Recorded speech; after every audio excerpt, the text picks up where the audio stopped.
What? Am I old enough to be in a tavern? Of course I am. I'm college age. So anyway, if there's one type of character that I have a personal distaste for, it's the wife. What does that all mean? We'll get into it right away, but first let me introduce.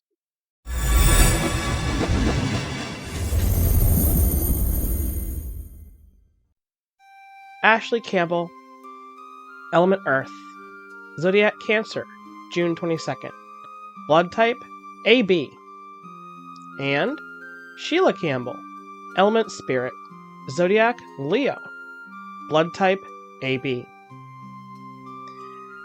Yeah, so these two just come as a package deal, like Fiona and Owlden. But actually, there's a lot to the Campbell family that really helps Owlden together. Let me explain. When Owlden was first founded, only 2 buildings aside from McTeague's existed. The forge that came to belong to Patrick and Olivia Smith, then the mill that came to belong to the Campbells. Ashley and Sheila moved to Owlden in the 1280s and already had 6 daughters to come along with them. Sheila was also pregnant at the time, and Ashley was hopeful for a boy. Finally, someone to carry on his legacy. That patrilineal stuff will always make me cringe a bit. But that was not the case, because Sheila birthed their youngest daughter, Blair, and it wouldn't be until a further 6 years until she had Daniel. And that's something significant off the bat, because Scientific American tells us that there is an increased risk for mothers who are under 25, 77%, or over 40 at 51%, of having children with autism. This is compared to women who have a child somewhere between the 25 to 29 year range. When Danny was born, Sheila could tell right away that he was different than their other children, though this is something that wouldn't become apparent until later. Still, she did everything she could to help placate Danny, even in her ignorance given the time. She raised him fairly as one of her children, but also consulted Cassandra should the Fae be involved. Of course, Cassandra offered what advice she could. It mostly looked like treat the Fae well and try to go along with Danny's whims. So when Danny expressed a true affection for his older sister, Blair, that's when the couple decided that Blair could help look after him. This wasn't really met with rave reviews from their free-spirited daughter, but Ashley left little room for Blair to argue. With Danny placated once again, Ashley and Sheila could focus on the work that was so desperately important to the village. And here's where that point I opened with comes back into play. You see this a lot in various games, especially RPGs. You'll have an NPC named Farmer or something like that, and elsewhere you'll see his wife, named Farmer's Wife. Now, surely that just means she's a farmer as well? Last I checked anyway, everyone who lives on a farm has the job farmer. So why is the moniker wife so important in this case? That's what I mean when I'm talking about the wife NPC. It's a female character that, for all intents and purposes, serves the same purpose as her husband, but is only named in a way that tethers her to her husband. Well, that's not so for Ashley and Sheila. Their relationship is more of a partnership, symbiotic. See, if I had to boil them down into NPC naming conventions like that, they'd be Alemaster and Miller, respectively. But so what's it all mean? I'll break it down further. In the Middle Ages, millers like Sheila operated grain mills which were used to grind wheat, barley, and oats into flour. Because grain was such a staple food, as the unleavened flour would be used to make bread, this meant the miller was an essential component for the community, not to mention the baker, Owlden's close personal friend. But that's not all. Millers were also responsible for ensuring that the mill itself was maintained in good working order. What that looked like depended on what type of mill was used in the village. In Owlden's case, this is sort of a hybrid between wind and animal power. On days where the wind may not catch as much as they need it to, livestock can be used instead. Mills typically consisted of a large wooden or stone building known as the mill house, which housed the machinery for grinding grain. Inside the mill house, wind would catch the large sails and turn a center shaft attached to various wheels and cogs that turned grinding stones located at either the bottom of the mill or in another room entirely. Grinding stones were typically made of hard, abrasive material like sandstone or granite. The top stone was called a runner and rotated over the stationary bottom stone, called a bedstone. Grain was then fed into the mill's hopper, which funneled it down between the stones and collected the ground-up grain as flour in a bin or a sack underneath. Now, what did the miller do in this instance? Well, she was responsible for adjusting the gap between the stones to achieve the right fineness for the flour. Levers could be used to adjust the runner for this purpose. Life for a medieval miller was somewhat challenging, but like anything in life, could also be rewarding. As the operator of a vital piece of technology in medieval Europe, the miller played an essential role in the community and was often a respected figure. However, the work of a medieval miller was physically demanding and could be dangerous too. The miller had to be skilled at operating the mill's machinery and maintaining the grindstones, which could be heavy and difficult to move.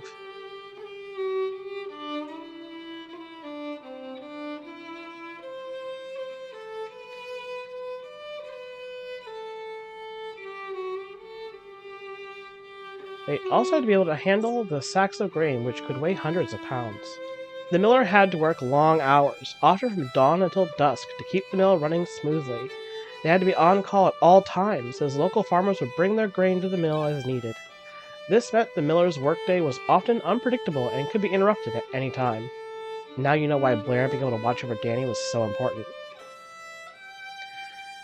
And why it's also so important that Sheila is a spirit element. This is a lot of heavy technology for the time. Spirits excel at that.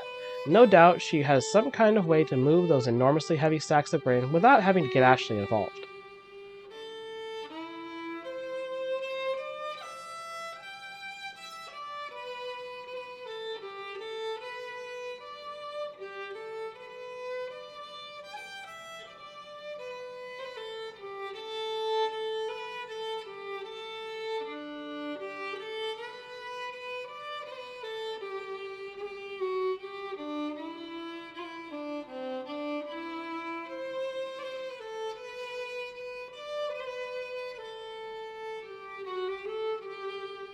But that's because Ashley has his own job. Well, what is an ale master? An ale master, or a brewer, was the guy who made the beer. I don't personally drink beer, actually, but for a lot of people in the Middle Ages, it was as common as water, milk, or any other beverage. It was, however, a very different drink from the light, bitter beverage we know today. Brewers of the Middle Ages often flavored their beer with various combinations of herbs, including options like rosemary, marjoram, mint, yarrow, juniper, or sage, with bog myrtle often the principal ingredient. But I can't go on about that without talking a little bit about the history of beer in the Middle Ages. So here it goes.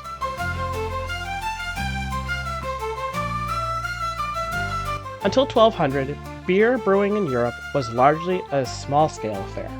Hops soon changed that. Based on practices in Bremen and other ports along the North Sea coast of Germany, a seemingly minor change laid the foundation for a booming industry in the Renaissance-era Europe, one with a scale and reach unmatched until the late 19th century. Brewing became an industry vital to the economies and politics of northern European towns and contributed to the growth of long-distance trade. Beer became a part of everyday life.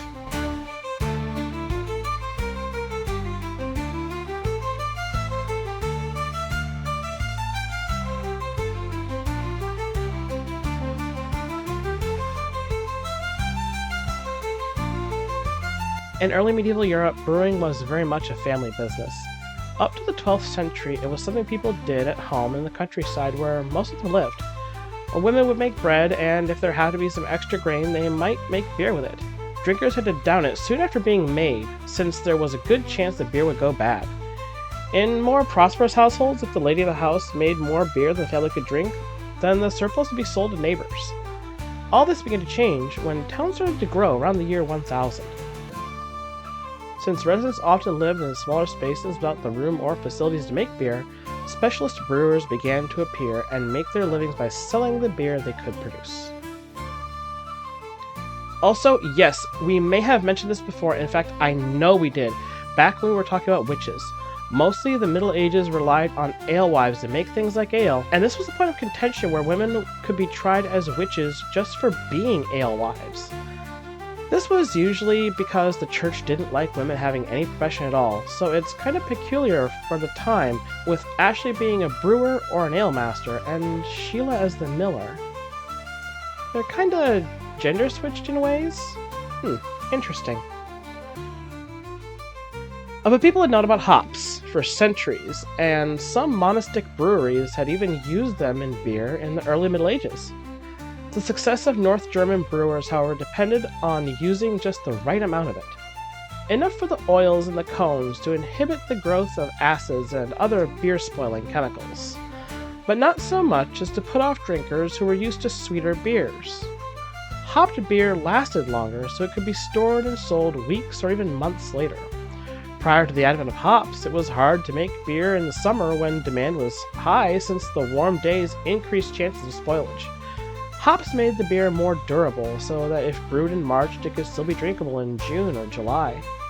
The bitter additive not only helped to solve problems of seasonality, but also created a product of long-distance trade. Towns were able to export beer hundreds of kilometers away, almost invariably by sea, to consumers who valued the product for its high quality, its taste, and its competitive price. While other towns could not match the scale of the Hamburg industry, they could at least imitate its brewing pattern using hops to make a more durable beer suitable for both local consumption and export. Hopped beer brewing spread across northern Europe to Poland and as far east as Riga to Scandinavia in the north, and to the Low Countries and England in the west. Through the 14th and 15th centuries, beer replaced wine as the preferred alcoholic beverage in more and more places. The beer border, the regions where the vines were pulled out and barley fields took place, moved south into Rhineland, and by the 16th century, even Bavaria had become a beer-drinking country. It should be clear as day now why these two are so mutually beneficial to each other in creating their symbiosis. Ashley brings in grain from all over the village for Sheila to mill into flour. Most of that is distributed to the McNamara family for baking, some of the private homes for their personal projects, and anything they couldn't sell outright, Ashley would make into ale or beer. Barley was plentiful in Europe, and alternating fields of barley, or even growing them all together in a process called multicropping, actually helped prevent soil erosion. When it's grown, barley quickly creates large volumes of biomass for improving organic matter content. It also provides weed and insect suppression by helping break pest life cycles. So what do you guys think of this table Ashley's leaning on? The last time I did wood grain, it was really just a template that I threw down over some brown blocks to make a table. With this one, I wanted to do something different. I feel like my art's really kind of leveled up a bit. So I just kind of free-handed out some wood grain. It's probably not the best, but I don't know. I'm pretty proud of it. Leave a comment down below. Based on this table, what kind of wood do you think it's probably made of? Yeah, that's a good one. And while you're down there, like, subscribe, and ring my bell so that you can catch up with all the other great Toa Bingo books and our episodes when they air.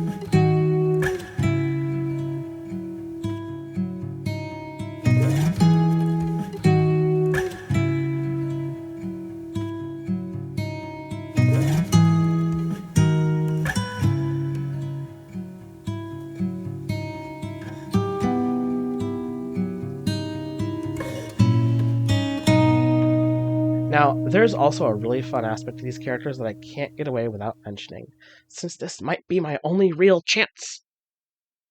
That is, Ashley and Sheila's inspiration. I tried to be as plainly obvious with Ashley Campbell, but in case you missed it, He's based on Bruce Campbell, who played Ashley Williams in Sam Raimi's The Evil Dead. See, The Evil Dead stars Bruce Campbell as a hapless everyman hero named Ash who gets up to, well, a load of trouble. He and his friends find this creepy book in a cabin, demons and undead called Deadites start attacking and possessing them, dead bodies, deer statues, and even Ashley's hand.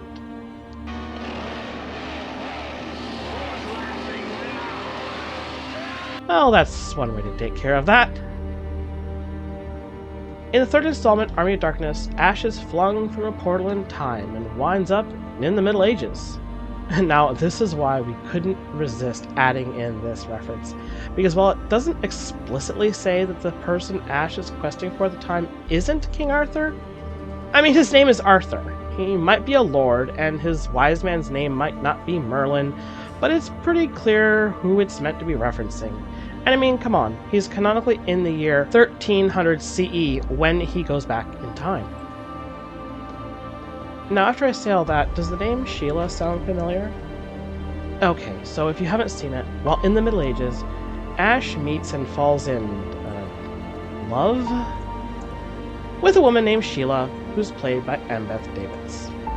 And Sheila's character isn't treated too great. Honestly, Ash is a dick to her. After convincing her to get into bed with him, he later tells her it was all pillow talk. She gets corrupted by the bad guy and thrown off of a wall. I suppose there's some silver lining here. At least when the evil is finally defeated by Ash, Sheila is released from her Deadite possession. Got better. And even shares a final moment with Ash as he prepares to return to his original time. There's some growth out of Ash, at least a little. However, the love between Ashley Williams and Sheila is not meant to be. Blair, you need to get out more.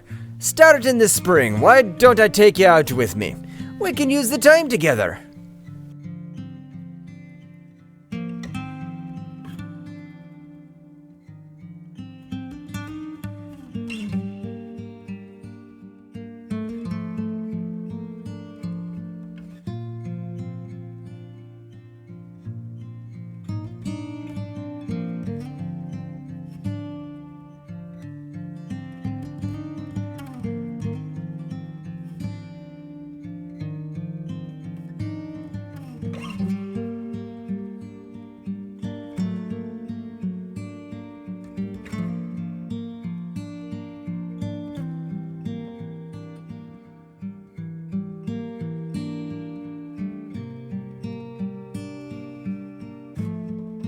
But who knows? Maybe this is a different sort of retelling where Ash and Sheila run off together and, I don't know, open up a mill and a mercantile business?